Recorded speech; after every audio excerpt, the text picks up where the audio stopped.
The morning Peter Lawson discovered that his cook of 3 years had quietly purchased the 40 acres bordering his western fence line.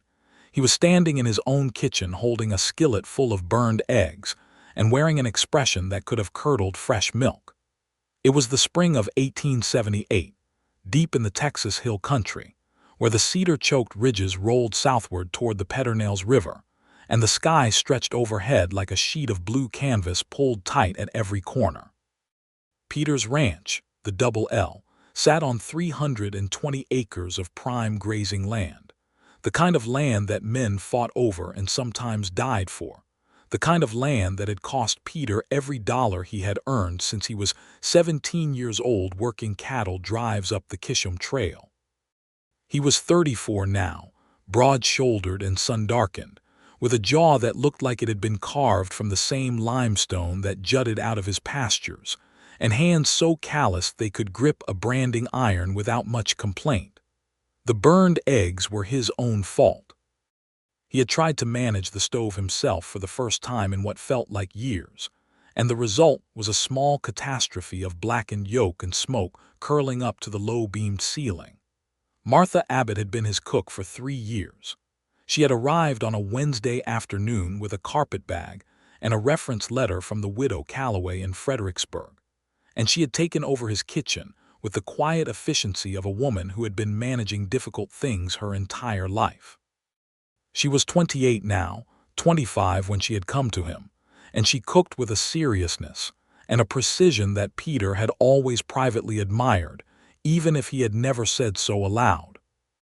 He had never said much aloud. That was perhaps the central problem of his adult life. The man who had told him about the land purchase was Harlan Briggs, who rode for Peter and had ridden for him for 6 years, a wiry cowboy from East Texas with a permanent squint and a talent for carrying information that Peter had not asked for. Harlan had come in from town the previous afternoon, tied his horse at the post, walked into the yard and said, with the casual delivery of a man reporting whether Miss Abbott bought the Delacroix parcel, "Signed the papers at Garrett's office yesterday morning. 40 acres, the whole stretch along your western fence." Peter had stared at him. Harlan had shrugged with both shoulders, a gesture that communicated a complete absence of responsibility for the information he was delivering, and walked off toward the bunkhouse. Peter had spent the rest of the evening sitting on the porch in the dark, listening to the coyotes call to one another across the ridge and trying to decide what he felt about the news. He arrived at no conclusion. He went to bed. He slept badly. He woke up, burned his eggs, and stood in the kitchen feeling the particular discomfort of a man who realizes he does not know nearly as much about the person feeding him as he should. Martha Abbott came in through the back door at 7:15 as she did every morning. She wore a plain blue dress and a white apron already tied over it, her dark hair pinned up beneath a cotton bonnet, her sleeves already rolled to the elbow in anticipation of work. She stopped when she saw the smoke, looked at the skillet, looked at Peter and said nothing for a moment. "I can explain," Peter said. "There is nothing to explain," Martha said, taking the skillet from his hand with the same matter-of-fact authority with which she handled everything in his kitchen. She set it on the stone hearth to cool, pulled a fresh pan from the rack, and moved to the larder for eggs. "Sit down, Mr. Lawson. I need to talk to you about something," Peter said, but he sat down at the table anyway, because in his own kitchen Martha Abbott had a gravity that made sitting down feel like the reasonable choice. "You can talk while I cook," she said. He watched her crack 3 eggs into the pan with one hand, a practiced gesture that he had seen 100 times and somehow never stopped noticing. She added a sliver of butter and a pinch of salt and tilted the pan with small, confident adjustments over the heat. "Harlan tells me you bought the Delacroix land," Peter said. The pan tilted. The eggs settled. Martha did not turn around. "That is correct," she said. 40 acres. 42, actually. Mr. Garrett had the survey slightly wrong. The corner stakes put it closer to 42. Peter absorbed this. "When were you planning to mention it to me?" She turned then, and her expression was measured, careful, the expression of a woman who had thought through this conversation before it happened. Her eyes were a particular shade of dark brown that could look black in low light and almost amber in bright sun, and right now in the morning light coming through the kitchen window they were somewhere between the two. "I was not certain it was necessary to mention it at all," she said. "It is my land, bought with my own money legally, through Mr. Garrett's office. I did not think it required your approval or your notice." Peter felt the words settle over him with a slight sting he had not expected. "It does not require either," he said, keeping his voice even. "But you work here. You have worked here for 3 years. I would think that buying the land next door would be something you might mention in passing." "I will be honest with you," Martha said, turning back to the stove. "I was not certain how you would take it. Men in your position sometimes feel that the land near them is their own concern regardless of what the deed says." "I am not that kind of man," Peter said. She was quiet for a moment. Then she slid the eggs onto a plate with a practiced motion and set it in front of him, along with a piece of cornbread that had been wrapped in cloth since last evening and a cup of coffee that she poured from the pot at the back of the stove. "No," she said, and her voice had shifted slightly, just a fraction of warmth entering it. "I do not believe you are." She sat down across from him, which she rarely did. Usually she worked while he ate. He registered the change without remarking on it. "What are you planning to do with it?" he asked. She folded her hands on the table, and he noticed for the first time the steadiness of them, the absolute stillness, the lack of fidgeting. He had always been a man who read other people through their hands. A nervous man's hands were never quiet. Martha Abbott's hands were never anything but quiet. "I intend to build," she said, "a small house first, then a garden, a proper one, not just kitchen herbs. I have been thinking about a small dairy operation. There is good grass on that parcel along the creek bottom, and the spring on the north corner runs clean year-round." "I know the spring," Peter said. He looked at his eggs. "I used to water my horses there before the Delacroix family fenced it 20 years ago." "Well," Martha said, "now the fence belongs to me." He looked up. The corner of her mouth had moved, just barely, in a way that might have been the beginning of a smile if she had let it continue. She did not let it continue, but it was there for a moment, and Peter Lawson ate his eggs and did not say another word about it, though he thought about little else for the remainder of the day. The Double L ran about 400 head of longhorn cattle in the spring of 1878, and it required constant management. Peter rode his fence lines with Harlan and 2 other cowboys, brothers named Cade and Deke Purvis, young men from the hill country who had been working cattle since they could sit a horse. The ranch was a working proposition, not a comfortable one. The previous winter had been harsh, and Peter had lost 11 head to a late freeze. The market price for beef in San Antonio was uncertain. The railroad was still a long way from Fredericksburg, which meant driving cattle overland was the only option, and drives ate into profit the way nothing else could. But the ranch was his, and he loved it with the particular intensity of a man who had built something from almost nothing, who had driven nails and strung wire and set posts and cleared cedar by hand over the course of years that had aged him but not diminished him.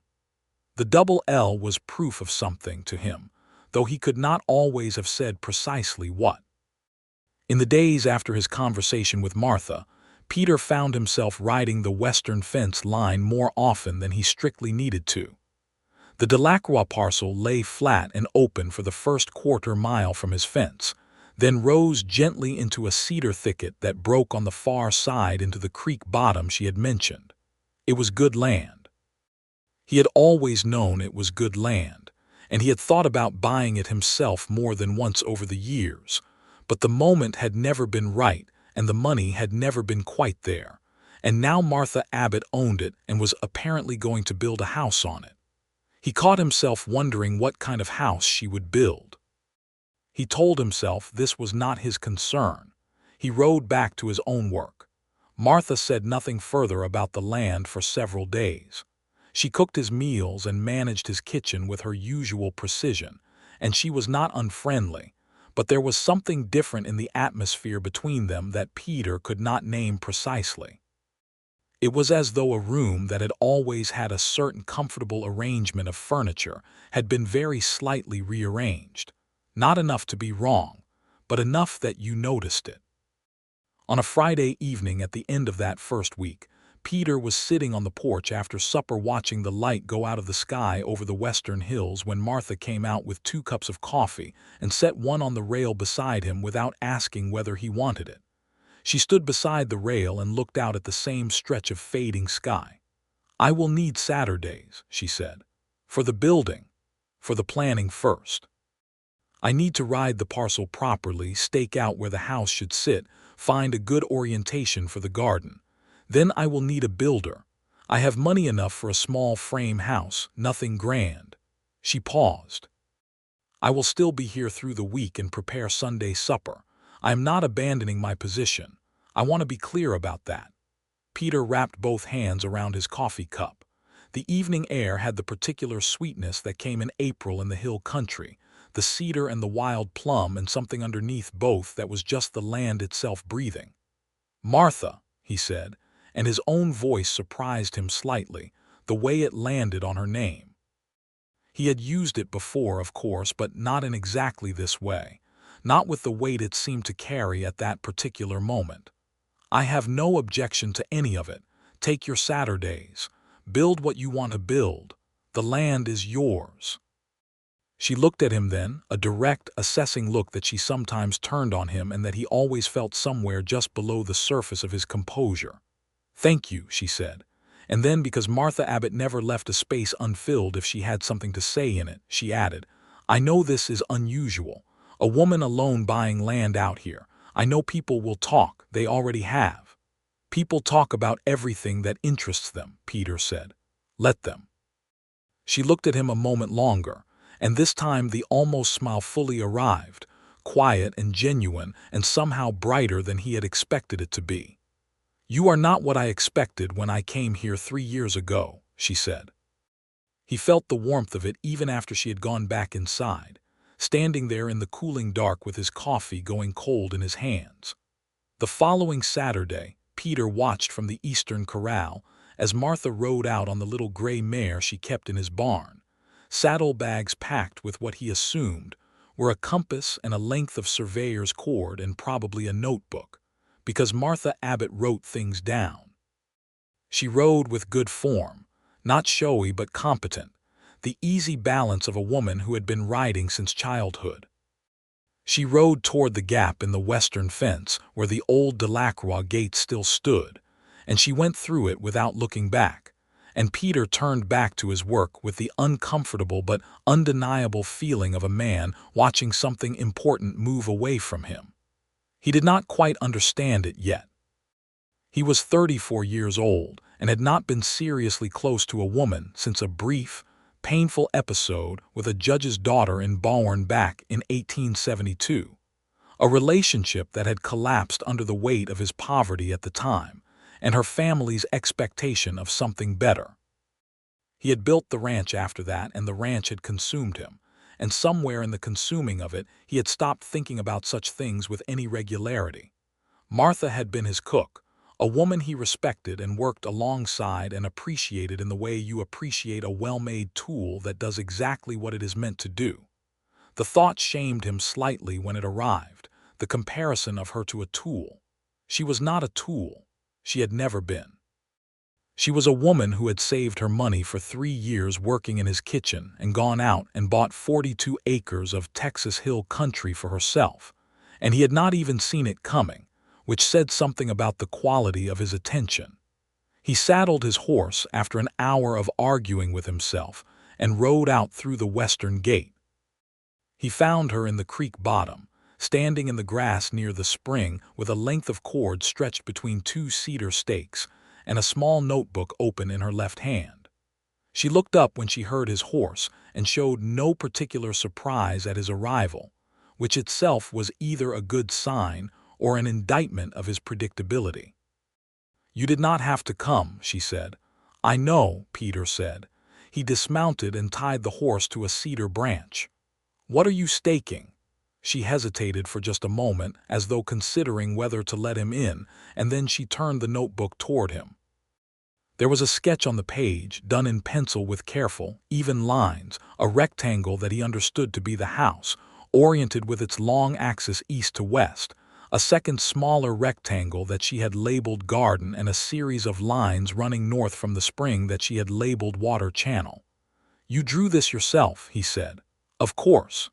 He studied the sketch. It was good. It was actually very good. The proportions were correct and the orientation made sense, catching the morning sun on the kitchen side and the evening shade on what she had labeled as the sitting porch. "The creek runs higher in spring," he said, pointing to the water channel lines. "If you trench that close to the house foundation, you will have water in your root cellar by April every year." She looked at the sketch, then at the ground, then back at the sketch. "How high does it run?" He walked to the nearest cottonwood and pointed to a watermark, a faint discoloration in the gray bark about 18 inches above the current ground level. "About there," he said. "Flood of 74. I lost a section of fence down here." Martha looked at the mark and he could see her recalculating, her eyes moving back and forth between the tree and the staked outline of her imagined house. "I would need to move it," she said, "back up the rise about 30 feet. Maybe 20 would do it," he said. "The ground starts to lift right about here." He walked the line and pressed the toe of his boot into the soil. "Feel that. The grade changes." She came and stood beside him, close enough that he was suddenly conscious of the warmth of her, the particular scent of her hair that was partly rosemary from the kitchen and partly something that was just her own. She pressed her boot into the soil the same way he had and felt the change in grade. "You are right," she said quietly. They worked together for the rest of that morning without quite deciding to. He held the far end of her cord while she paced distances. He identified the angle of the prevailing wind from the northwest by watching the grass bend, pointing out where she would want the windbreak of live oaks on the north side of the planned garden. She made notes. She asked questions, specific and practical, and he answered them honestly, and at one point she said, "You know this land well," and he said, "I have ridden along the fence for 20 years, and she said, "It is more than that," and he did not answer because he suspected she was right and was not certain what it would mean to say so. They ate lunch sitting on opposite sides of a flat limestone outcropping by the spring, the bread and dried beef that Martha had packed in her saddlebag, and they shared the canteen she had brought, and Peter realized at some point during that quiet meal in the cedar shade that he was happier than he had been in a considerable time, and the realization made him both glad and slightly alarmed, the way a man feels when he notices he has walked farther from safety than he intended. "Can I ask you something?" he said. "You can ask," she said, which was her way of reserving judgment on whether she would answer. "Why did you stay? 3 years in one kitchen is a long time. You could have moved to a larger city, San Antonio, Fredericksburg. You could have earned more and lived better." She looked at him steadily for a moment. "I needed land," she said.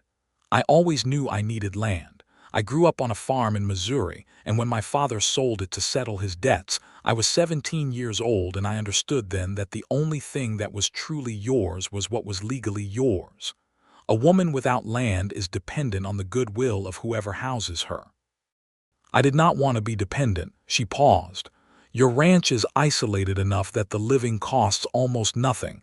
Your salary was fair. It took 3 years. You planned this from the beginning," Peter said. "From before the beginning," she said. "I identified the Delacroix land as a possibility before I ever applied for your position. Mrs. Calloway knew the Delacroix family. She wrote to me that the old man was dying and the heirs were not interested in the land and it might come available within a few years. She knew I was looking." A small silence. "I came to your ranch with a purpose, Mr. Lawson. I want you to understand that I was never simply your cook." He thought about this for a long moment. "No," he said at last, "I do not think you were ever simply anything." She looked at him, and there was something in her expression that he could not quite read, a complexity that he wanted very much to understand better. They rode back to the ranch in the late afternoon. side by side through the cedars, and Harlan Briggs saw them coming through the gate and had the good sense to keep his squinting observations to himself, though Peter caught the expression on the man's face and filed it away. In the weeks that followed, a kind of rhythm established itself that was different from the one before. Martha still cooked his meals with all of her usual precision and competence, and Peter still managed his ranch with all of his usual focused attention. But there was now a thread of something else running through the ordinary days, thin and new, and fragile in the way that new things are. He found reasons to check the western fence more often than necessary. She began setting an extra cup of coffee on the porch railing without being asked, just in case he came to sit out in the evenings. Harlan Briggs, who had worked alongside Peter long enough to be occasionally insufferable about it, said to him one afternoon while they were restringing a section of wire fence, "You going to let that woman build a house over there by herself?" "It is her land," Peter said. "She can build what she likes." "I know it is her land," Harlan said, twisting the wire with practiced hands. "I am asking if you are going to help her or stand over here watching like a man who has something caught in his throat." Peter gave him a look. Harlan shrugged. "I am just saying." "Stop just saying.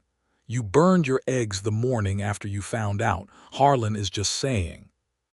"Harlan," Peter said, "if you say just saying one more time, I will find you a fence line on the far south pasture that needs restringing, and I will need it done by nightfall." Harlan closed his mouth.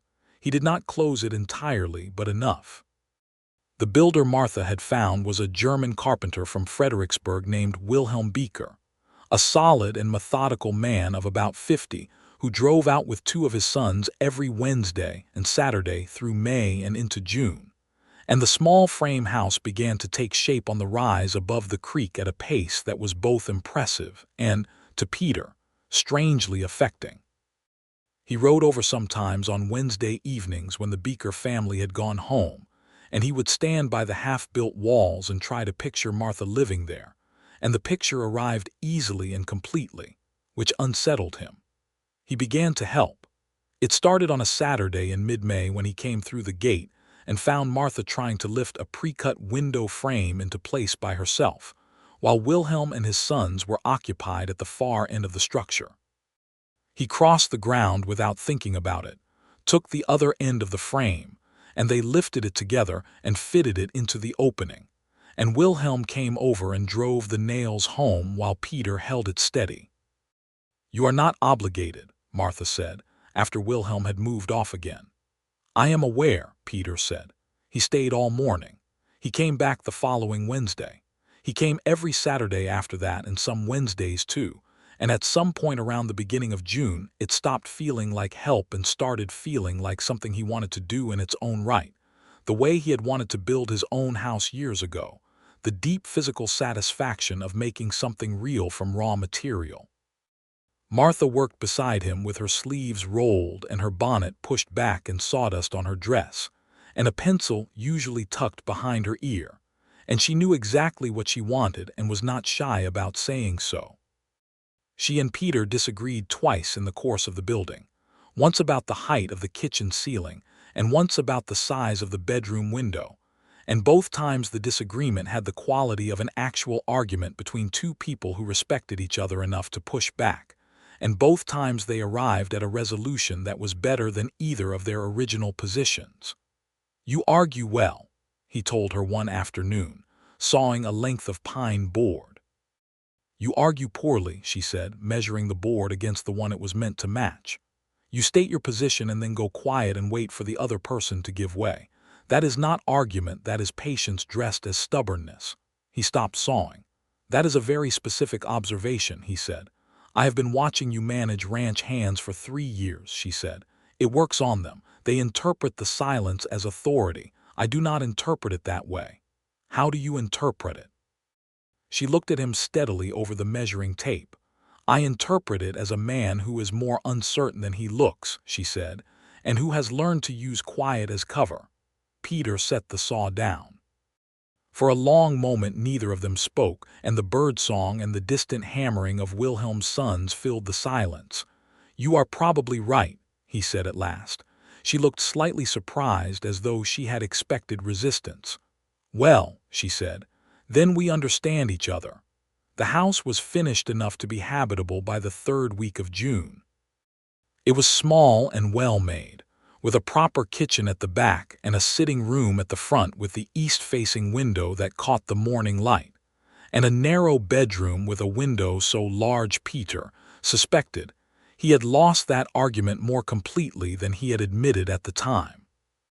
Martha moved her things from the room she kept above the ranch house kitchen on a Sunday afternoon, packing her carpet bag and a small wooden chest she had kept under her bed. Peter helped her carry the chest across the field and through the gate, because it was heavy and the grass was uneven, and she let him, though she had clearly considered not letting him, and that itself felt like something. When they set the chest down in her new bedroom in the light of the big window, Peter looked around at the room and felt something catch in him. "It is a good house," he said. "It is," Martha agreed, standing in the middle of her own room with a satisfaction on her face that was so complete and so genuine that Peter Lawson, who was not generally a man undone by small things, felt something in his chest do something entirely undignified. He cleared his throat. "You will still come for the week," he said. She turned and looked at him. "We agreed that I would continue through the week," she said. "We did," he said. "I just wanted to be certain." "I am a woman of my word, Mr. Lawson." "I know you are," he said. "I did not mean it that way." She was quiet for a moment, and then she said, more gently than her usual register, "I know you did not." He walked home across the field in the long summer evening, through the western gate, and stood in his own kitchen, which was larger and better equipped than hers would be for some time, and which had never quite felt like his in the way that her small new house already seemed to feel like hers. He stood there for a while, thinking with the particular focused attention of a man who has finally decided to think clearly about something he has been thinking around for too long. The next morning, Monday, she came through the back door at 7:15 exactly as always, and she made his breakfast, and she sat across from him with her coffee while he ate, as she had begun to do, and he looked at her across the table. "I would like to take you to the dance in Fredericksburg on Saturday," he said. Martha's coffee cup paused an inch from her lips. She set it down. "That is in town," she said. "Yes, people will notice. Yes, it will change how people see our arrangement here." "Probably," he said. "Does that concern you?" She was quiet for a moment, and he could see her thinking, really thinking, the way she thought about something before she spoke, which was one of the things he had always admired about her. "It concerns me a little," she said finally. "Not for reasons of impropriety, for reasons of practicality. If this goes badly, it makes everything more complicated." "It does," he said. "And you are asking anyway." "I am." She looked at him across the table, and the morning light came through the kitchen window and lay across her face and her folded hands, and she said, "All right, Mr. Lawson." "Peter," he said. "Peter," she repeated, and the sound of it was different from how he had heard his own name in longer than he could remember.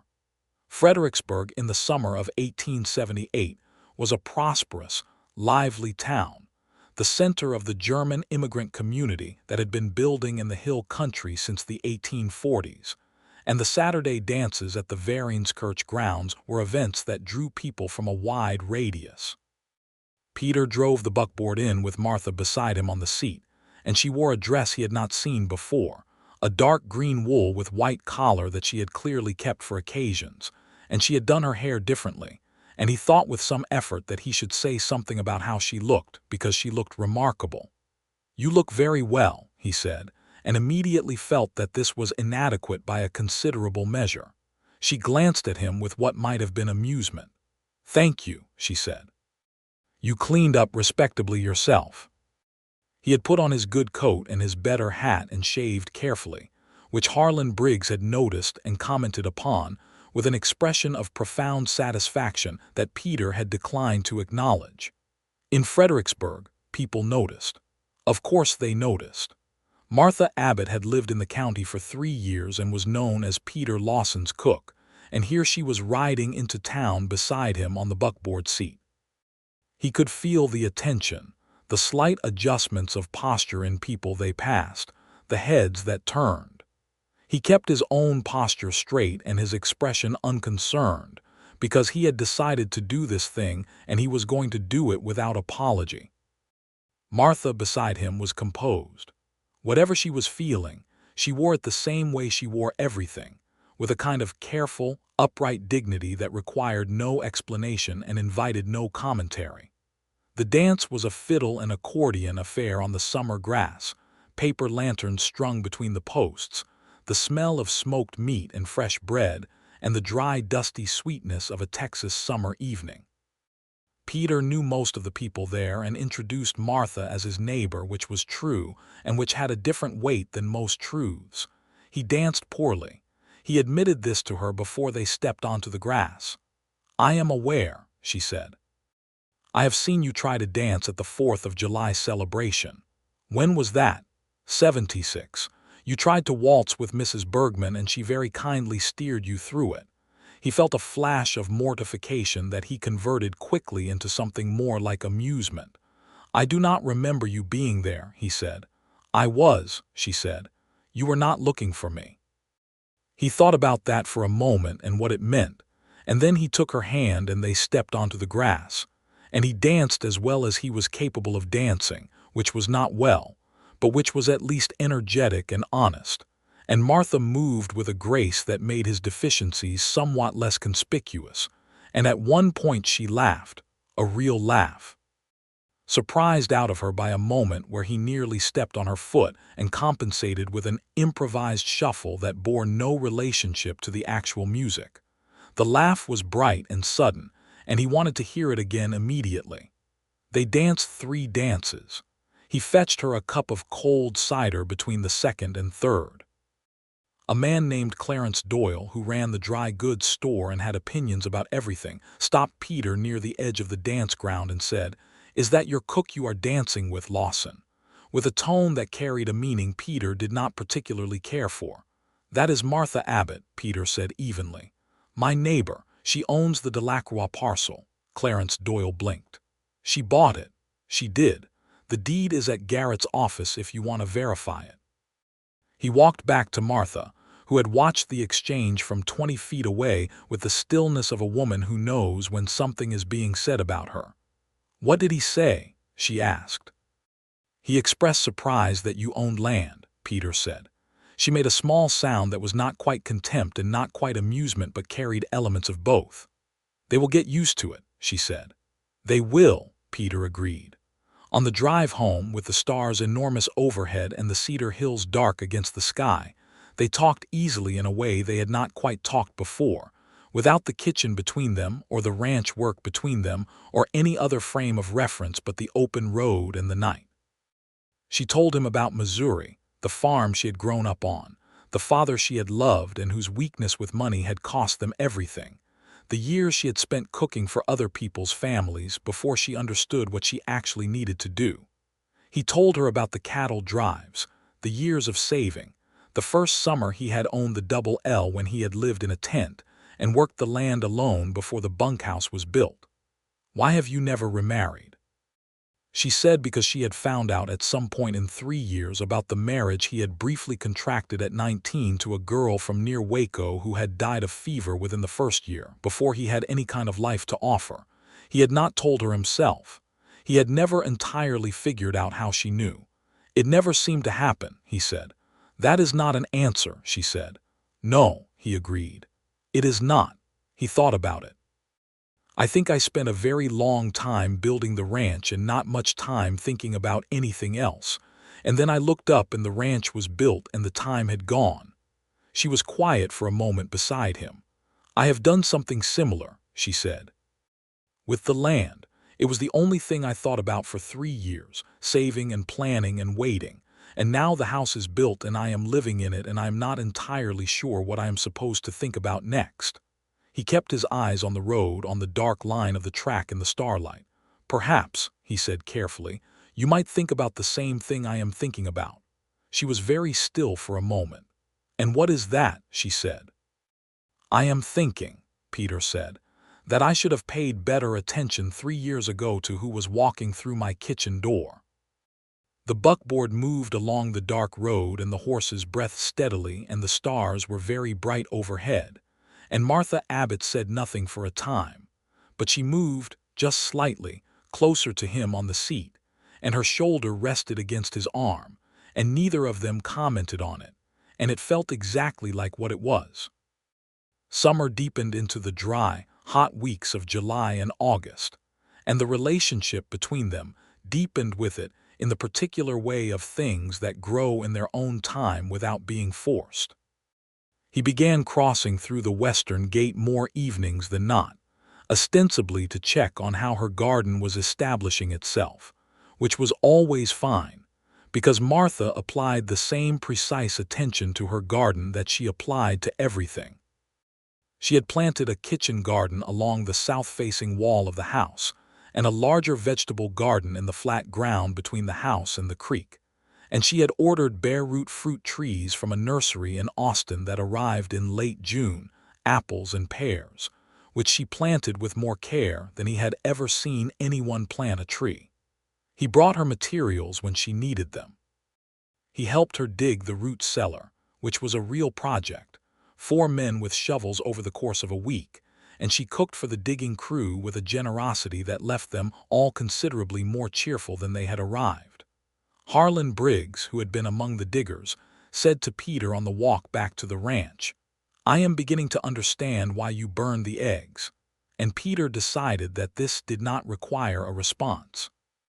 In the evenings when he came across the field, they would sit on her sitting porch as the sun went down and drink coffee, or sometimes a small glass of the apple brandy that she kept in the kitchen, which she had brought with her from Fredericksburg on one of her supply trips, and they would talk or sometimes be quiet. He was not a man who had ever much enjoyed the company of quiet with another person, because quiet with another person usually meant you were enduring each other. Quiet with Martha was something else. It was the particular companionable quiet of 2 people who have established enough trust to let the silence exist without filling it. He kissed her for the first time on a Thursday evening in late July, standing on her sitting porch in the heat of a summer night, with the cicadas loud in the cedars, and the lamp inside casting a yellow oblong of light through the open door. He had been about to say good night and go back across the field, as he always did, and instead he stopped and turned back to her, and she was looking at him with an expression that was so completely honest, so unguarded in that particular moment, that it broke through whatever careful restraint he had been maintaining, and he kissed her. She kissed him back immediately and decisively, the way Martha Abbott did most things, and when they stepped back from each other they were both quiet for a moment. "It took you long enough," she said. "I know," he said. "I was beginning to wonder. I was not sure you wanted me to." She gave him a look of such clear exasperation that he felt it physically. "I set your coffee on the porch railing every evening for 3 months," she said. "I thought that was professional courtesy." "Peter," she said, "it was coffee. I was waiting for you every evening. It was not professional courtesy." He laughed, and the laugh surprised him, and she smiled, and it was the broad, real smile that she so rarely allowed, and he kissed her again because it was right there.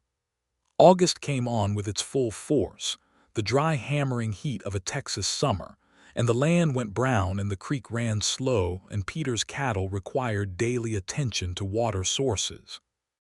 The work of the ranch in August was unrelenting, and he carried it alongside the new, strange, extraordinary fact of being in love with Martha Abbott, which was what it was.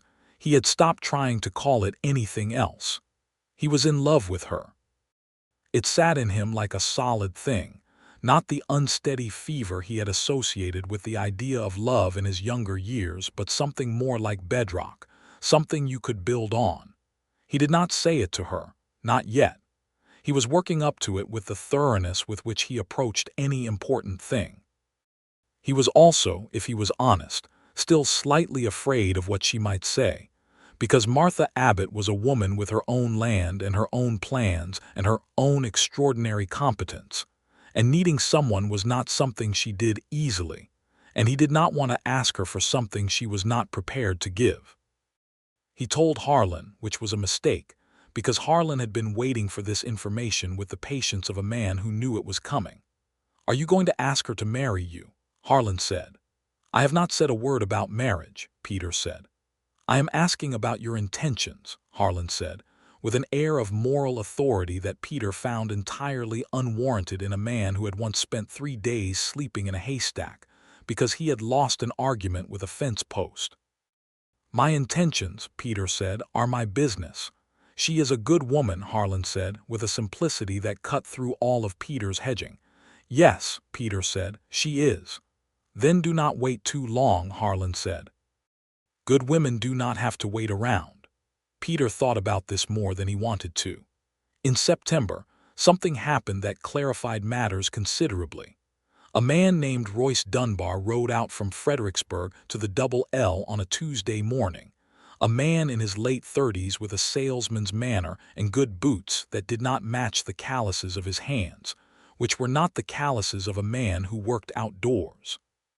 He said he was interested in the Delacroix parcel, that he had heard it had recently changed hands, and that he was prepared to offer a fair price to the new owner.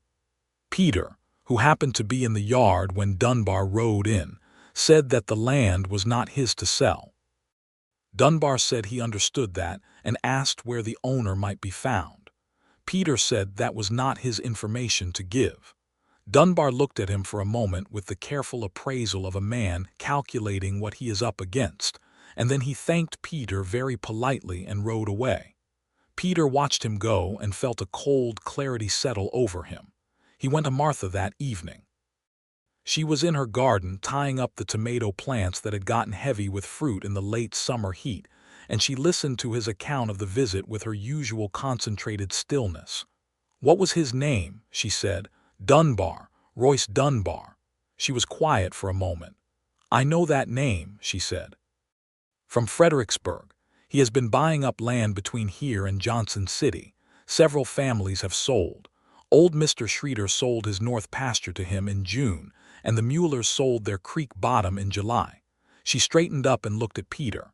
"He wants the water." Peter had not made this connection, but it was immediately obvious once she said it. The Delacroix parcel's spring was one of the most reliable water sources in the county. It fed the creek that ran through several properties. Whoever controlled it controlled a good deal. "He will come back," Peter said. "Let him," Martha said. "It is not for sale." "Martha, it is not for sale, Peter." "I know it is not for sale," he said. "I am not suggesting it is. I am saying that a man like that, if he decides he wants something, will not stop at asking once." She looked at him. He could see her thinking through it. "What do you suggest?" she said. "I suggest," Peter said carefully, "that you record your water rights with the county in addition to the land deed. Garrett can help you draw up the paperwork. It makes the spring legally distinct from the land and harder to attack from a different angle." She blinked at him. "That is a very good idea," she said. "I also suggest," he said, "that you do it soon." She nodded slowly. "I will go to Fredericksburg on Thursday." "I will come with you," he said. She looked at him again with that particular directness. "You do not have to," she said. "I know," he said. "I want to." They went to Fredericksburg on Thursday. Garrett's office was a 2-room affair on the main street, cluttered with ledger books and deed boxes and the smell of old paper and ink.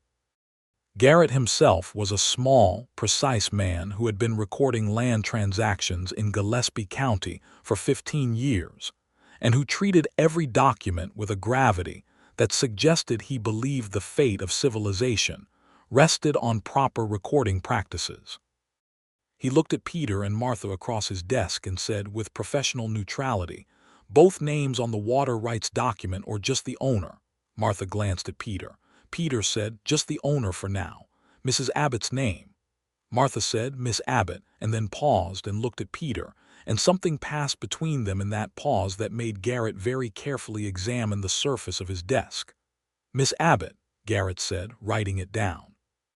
They walked out into the Fredericksburg afternoon together, into the bright dust of the main street with the water rights paperwork filed and recorded, and Martha said, "Thank you," and Peter said, "For what?" And she said, "For Thursday." "For coming," and he said, "Martha," and then he stopped walking entirely on the main street of Fredericksburg, Texas, in the full view of whoever happened to be passing by. "I need to say something to you," he said. She stopped and faced him. "I love you," he said. "I have been working up to saying it for what feels like an embarrassingly long time, and I want to say it clearly without hedging. I love you. I want to marry you, if you will have me, though I understand if you need time to think about it. And I understand if the answer is no. And I want you to know that the answer being no will not change how I regard you, or the fact that you are my neighbor and I value your company above nearly everything I know." Martha stood in front of him on the main street with the sun on her face and looked at him for a long moment. "That," she said, "is the longest speech I have heard you make in 3 years." "Yes," he said. "Well, I love you too," she said. "I have for some time, and I will think about the marriage." His heart did something vigorous. "Think about it," he said. "I have just spent 3 years saving money so that I could be a woman who owns her own land," she said. "Marriage involves certain legal complications regarding property that I want to be clear on before I say yes." He stared at her. "You are thinking about legal complications right now," he said. "I am thinking about them alongside loving you," she said. "Both can be true at once." He laughed. He could not help it. He stood on the main street of Fredericksburg and laughed, and she watched him with a look of perfect composure that was undermined slightly by the fact that her eyes were bright. "Talk to Garrett," he said. "Whatever you want on paper, we will put it on paper. The land stays yours, that was always true." She took his hand on the main street. "All right," she said. "Ask me again when we have spoken to Garrett." They spoke to Garrett that afternoon. Peter sat beside Martha across the desk from a very professionally neutral lawyer, and they talked through the legal arrangements regarding property in the event of marriage. A conversation that would have been deeply unusual for its time, in which a man was essentially agreeing to put in writing that his future wife's land remained her own, which was not how the law naturally operated in 1878 Texas, and required some careful construction of language. Garrett, who was a fair man and a good lawyer, made it work. When they walked out of the office the second time, Martha took Peter's hand again and said, "Ask me." "Will you marry me?" he said. "Yes," she said. And then, with the slight smile that he had now learned to watch for, "I thought you might never get around to it." Royce Dunbar came back, as Peter had predicted, in October. He rode to Martha's property this time, having found out from someone in town that the owner was a woman, and apparently calculating that this changed his leverage. He was wrong about this, as he discovered within approximately 4 minutes of sitting across from Martha Abbott at her kitchen table. She listened to his offer, which was fair in price and low in respect, and she said, clearly and without any temperature in her voice, "The land is not for sale. The water rights are separately recorded and not negotiable. If you contact me again about this matter, I will ask my husband to be present, as he has certain opinions about men who make unsolicited offers to women managing their own property." Dunbar said, "Your husband," Martha said. "I am to be married in December. I mention it only because he is a large man and dislikes the waste of time." Peter, who was not yet her husband and who was standing in the yard pretending to check the fence, heard none of this conversation, but he saw Dunbar ride away with the posture of a man who had been comprehensively declined.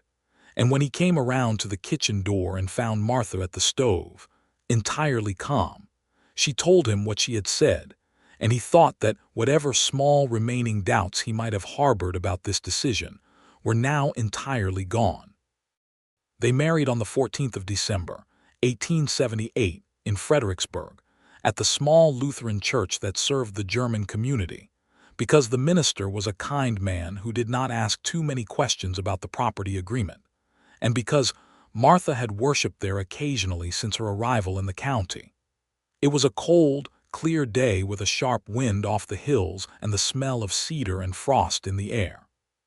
Harlan Briggs stood up for Peter and wept very slightly, which he denied vigorously afterward and which everyone present chose to ignore. The Purvis brothers, Cade and Deke, cleaned up remarkably well and sat in the front pew with the look of men attending something they were glad about. Wilhelm Beeker, the carpenter, brought his wife and 2 of his daughters, and all of them cried openly, which was the German way at weddings, and which no one thought anything of. Martha wore a dress of dark blue wool that she had made herself in the weeks before the wedding, working on it in the evenings in her sitting room, the lamplight coming through the large bedroom window into the yard where Peter could see it as he walked back from the bunkhouse at night. He had not seen the dress before she walked into the church, and when he did see it, he had to stand very straight and breathe carefully and concentrate on maintaining the composure appropriate to the occasion. After the ceremony, they drove home together in the buckboard through the cold afternoon, past the limestone hills and the cedars, and turned in through the main gate of the Double L. They had decided, after a conversation that had been both practical and more emotional than either of them had expected, that they would live primarily in the ranch house, which was larger and better suited to a shared life, and that Martha's house would remain hers entirely, used as she chose, perhaps eventually for other purposes as they developed. The land next door, her land, remained in her name. The water rights remained in her name. These things had been agreed and written and signed. Peter carried her bag inside and built up the fire in the main fireplace, and Martha stood in the kitchen of the ranch house that had been her professional domain for 3 years and looked around it with a different expression than she had ever worn in it before. A claiming expression, quiet and certain. She said, "I should like to change things in here." "Change anything you like," he said. "I am going to move the stove," she said. He looked at the stove, which had been in its current position for as long as he had owned the ranch. "All right," he said. "And I want a proper window over the kitchen table. That north wall is solid and it should not be. I will ask Wilhelm." She looked at him and the smile came fully, openly, without any holding back. "You are a reasonable man," she said. "I am a man who has learned," he said, "to recognize when he is not the expert." She crossed the kitchen and kissed him, which was the first time she had kissed him in their own home, and the fire crackled in the fireplace, and the cold December wind moved around the outside of the house, and everything inside it was warm. Winter was quiet and deep. The ranch rested somewhat in the cold months, the cattle requiring feeding and watering, but the more intensive work of branding and moving and managing easing off. Peter and Martha settled into a shared life with a naturalness that surprised him, though perhaps it should not have. They had been living in parallel for 3 years. They knew each other's habits and preferences and ways of being in the world. The difference now was that the parallel lines had converged, and the warmth of it, the sustained daily warmth of waking up beside her and eating breakfast at the same table and working through the days with a shared purpose, was more sustaining than he had imagined. She was not entirely easy to live with. Neither was he. They discovered this carefully and without crisis. She had strong opinions about the management of the kitchen that she had always had but which now extended to a full household, and Peter had habits of organization in the other rooms that she found irrational and said so. They disagreed and negotiated, and sometimes were silently annoyed with each other, and then recovered, and came back to each other with the ease of 2 people who have established real trust. In January, she began working her land in earnest.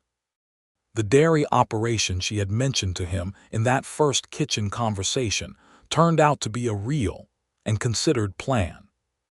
She purchased 2 Jersey cows from a farm near Careville, small and good-natured animals with the high butterfat milk that she wanted.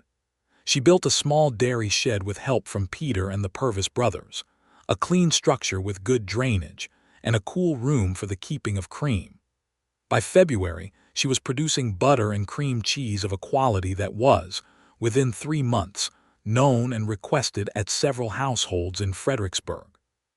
Peter watched this enterprise take shape with the frank admiration of one businessperson for another.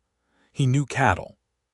She was learning dairy, quickly and methodically, making notes in the same precise handwriting, asking good questions of the older farming women in the area who knew the work. By spring, she had a small income from the dairy that was her own, entirely her own, and she kept a separate account at the bank in Fredericksburg for it, which Peter found entirely sensible and admirable. Spring arrived with the wild plum blooming white along the creek, and the live oaks putting out their small pale green leaves, and the pastures greening up under the March rains.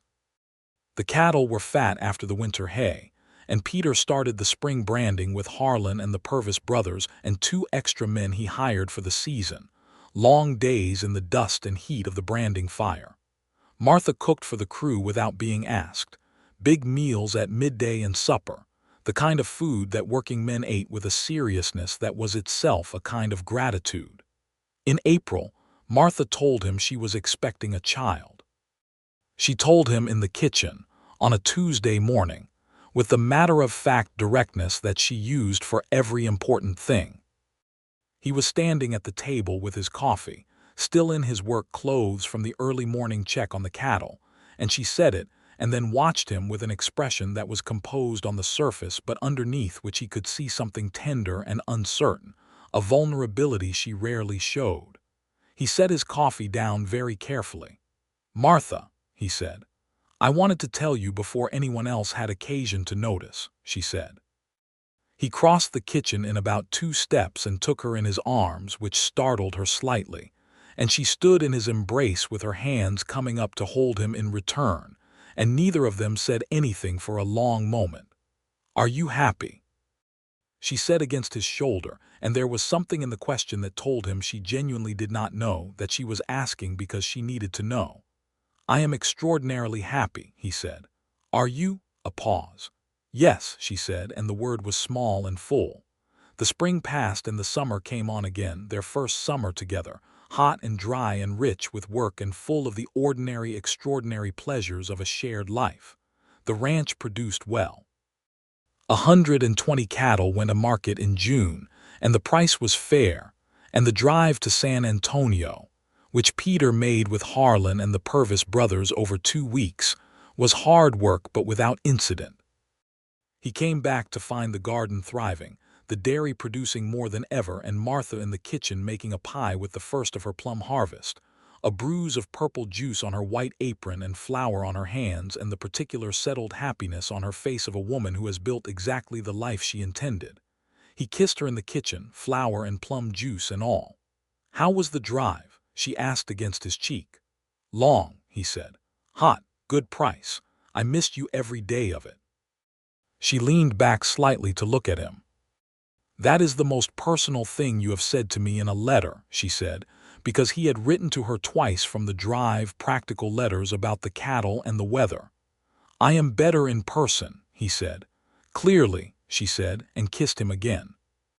The baby came in November, on a cold night with a sharp wind from the north, and he was a boy, red-faced and loud, and absolutely enormous in Martha's arms, and the doctor from Fredericksburg, who had ridden out in the cold, had the relieved expression of a man whose patient had made his job considerably simpler by being fundamentally competent at everything. They named him Thomas James Lawson. Thomas for Martha's father, whose farm she had never stopped loving even while she built her own.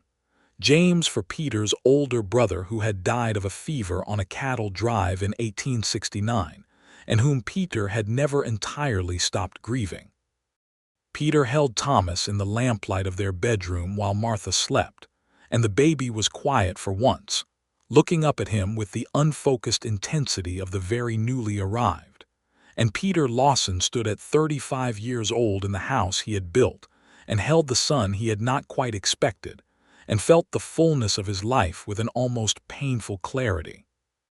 He thought about where he had been a year and a half ago, burning his eggs on a Monday morning, not knowing that the woman who cooked his meals had been quietly and deliberately building a life of her own on the land next to his, not knowing that in her patience and her competence and her clear-eyed practicality was the very thing he had been missing without knowing he was missing it. He thought about how nobody had warned him.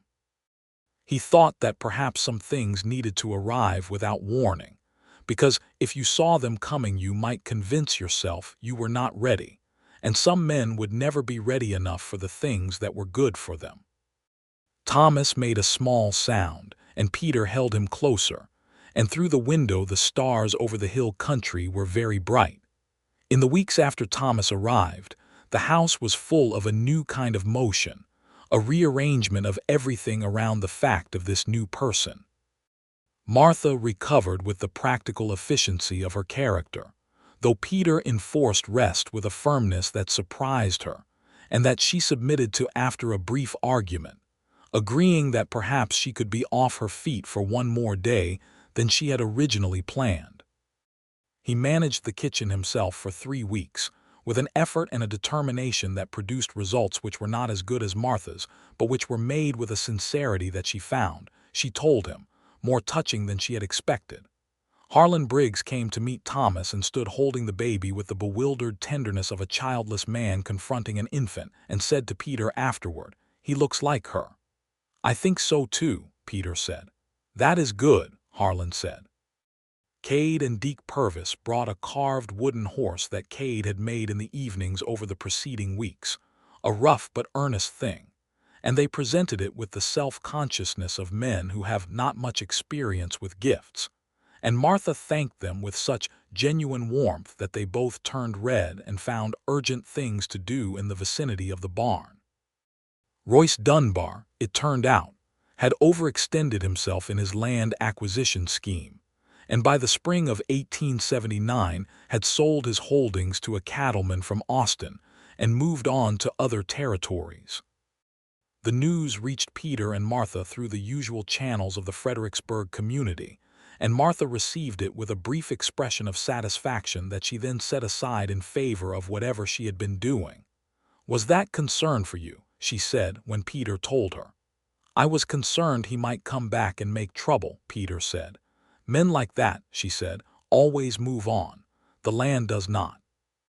The spring of 1879 brought new calves and a wetter season than usual, which was a blessing for the pastures and a challenge for the roads, and Peter and Martha planted an additional section of fruit trees on her parcel, long-term thinking, trees that would not produce for years but would be there.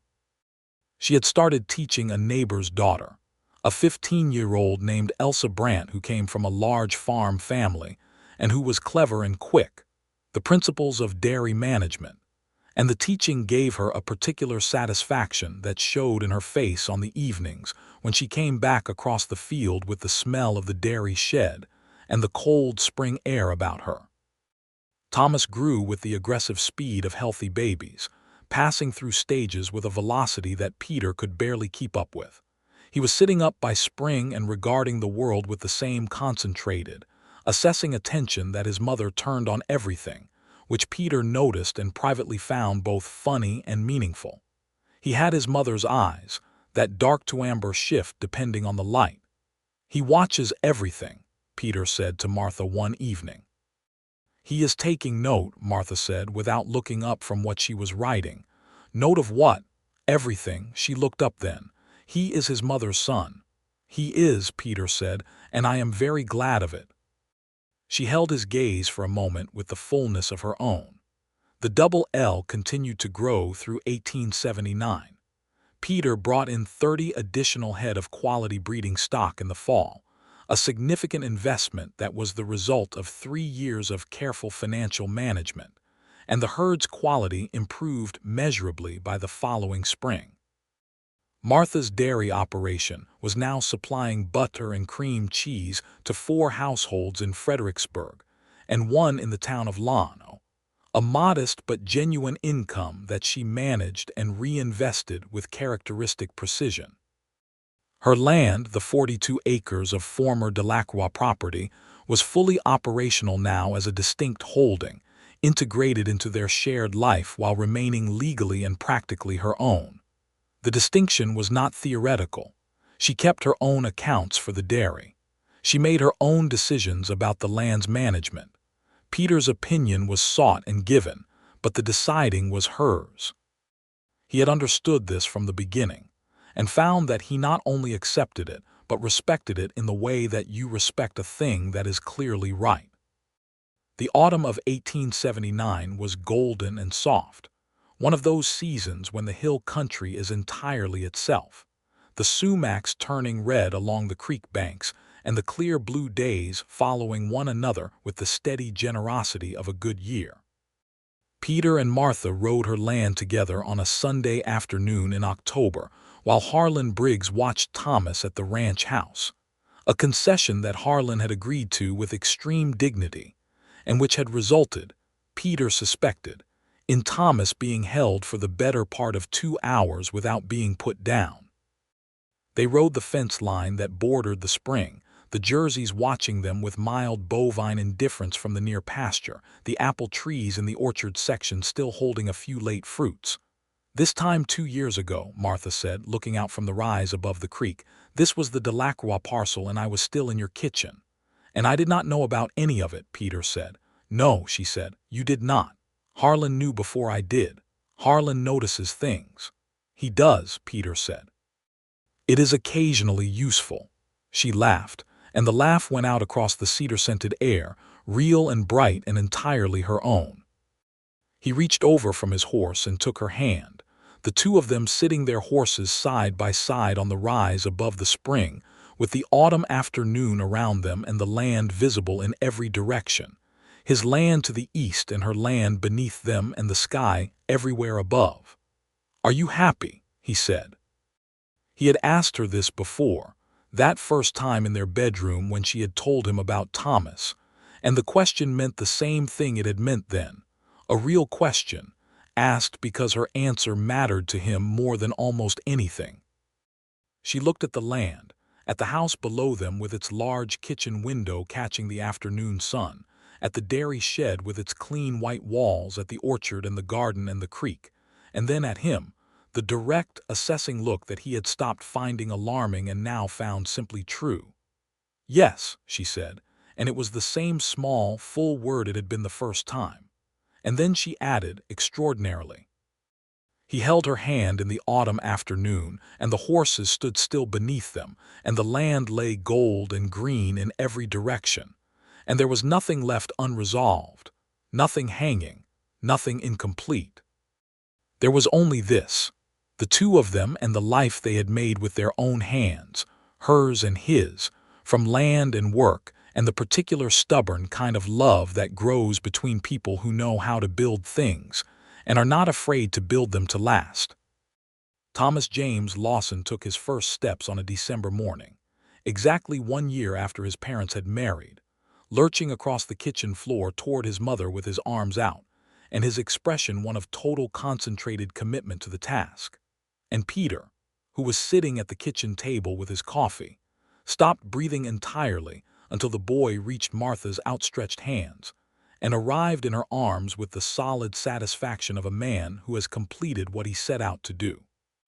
Martha laughed and held him and looked up at Peter over the top of their son's head, and her face was the face of the happiest woman he had ever seen, and he thought again, as he had thought on the night of Thomas's birth, of the morning he had stood in the kitchen with burned eggs and a skillet, and learned for the first time that the woman who cooked his meals had been quietly and deliberately and brilliantly building something of her own on the land right next to his, and that he had not seen it coming, and that nobody had warned him. He was very glad no one had. Some arrivals needed to come without warning. Some things needed to find you rather than be found, to come through the back door on a Wednesday afternoon in autumn with a carpetbag and a purpose and 3 years of careful, patient, extraordinary work, and turn out to be the best thing that had ever walked through any door in your life. Thomas reached back for his father from his mother's arms, and Peter stood up from the table and crossed the kitchen and held his son and his wife in the morning light of their own kitchen, with the fire in the stove and the smell of bread and coffee in the air and the winter land visible through the new window Martha had insisted on, white limestone and cedar and sky going on as far as the eye could follow. All of it theirs, all of it built, all of it real.